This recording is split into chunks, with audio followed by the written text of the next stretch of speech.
आखिरकार बेटे के बाप बनकर सोच रहे हैं ना। मेरे बारे में तो नहीं सोचा ना आपने, अपनी बेटे की साइड ले रहे हैं ना। देखो बेटा, उसे जो भी मिलता है, 1 रुपया, 1,000, 1 लाख, जो भी उसके हाथ में आता है, किसको देता है वो?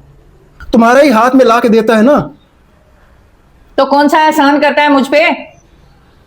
कोई लाखों रुपया नहीं होता है जिसमें से घर का खर्चा भी हो और मैं भी अपने अखराजात पूरे कर लूं।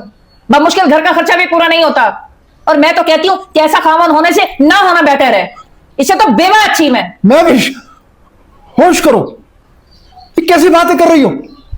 हैं? अरे कोई वक्त कबूलियत का भी होता है, डरो उस खुदा से।